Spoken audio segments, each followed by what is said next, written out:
აი მეგობრებო, ეს არის ადგილი, საიდანაც დაიძრა 300 არაგველი თბილისისკენ, როდესაც იყო წანისის ბრძოლა, ამათ დადეს ფიცი, რომ ისინი არ მიატოვებდნენ ერთმანეთს და რომ არავინ დაბრუნდებოდა ცოცხალი უკან და მიეხმარებოდნენ ჯარს ბრძოლაში.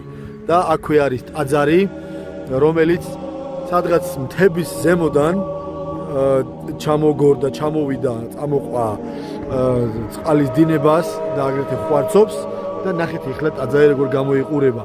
ეს არის ის ტაძარი, რომელიც წამოყვა ხვარცობს და ჩამოყვა გზამდე, ნახეთ სადამდე ჩამოვიდა და უნებლად დაეშვა ძირს და ნახეთ როგორი ლამაზია ეს ტაძარი. პატრიარქის კურთხევით შემდეგ ეს ტაძარი უბრალოდ განაახლეს, არ ყოფილა დანგრეული, ესე დაუნგრევლად ჩამოვიდა. შეგიძლიათ ნახოთ ეს მიწაში არის ჩასმული მთლიანად. ეს ფაქტი მაგაზე მეტყოლებს და წარმოიდგინეთ ამთხელად დიდი სასწაულია, რომ საკურთხეველმა ფორმა არ შეიცვალა და უყურებს აღმოსავლეთით. და შეხედეთ როგორი ლამაზი ტაძარია. უყურეთ ამას, აი, ტაძარი ესე გამოიყურება. ნახეთ რა ლამაზია, შეხედეთ. ეს არის ღვთის უდიდესი სასწაული, უდიდესი, რომ ტაძარი არ დაინგრა, ჩამოვიდა ესე როგორც გამოიყურება. და შეხედეთ, ჩასასვლელიც კი როგორი ჩაღრმავებულია, იმიტომ რომ მიწაშია ჩასმული.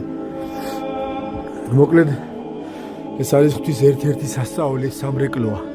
და ნახეთ რა პატარა ტაძარია და როგორი პატარა შესასვლელია. დიდება და მადლობა ღმერთს ყველაფრისათვის.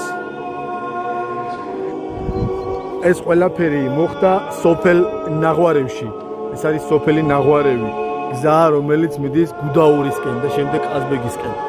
მოკლედ ეს არის ეს ტერიტორია, ვინც ამ გზაზე გამოივლით, შეგიძლიათ მარცხენა მხარეს დააკვირდეთ, სადაც არის ნიშანი ნაღვარევის, სოფელი ნაღვარევის დამთავრების ნიშანი, აი ჩანს კიდევაც, შეგიძლიათ გააჩეროთ და მოილოცოთ და იმთხიოთ ტაძარს და მადლობა გადაუხადოთ ღმერთს ასეთი ხილული სასწაულისათვის.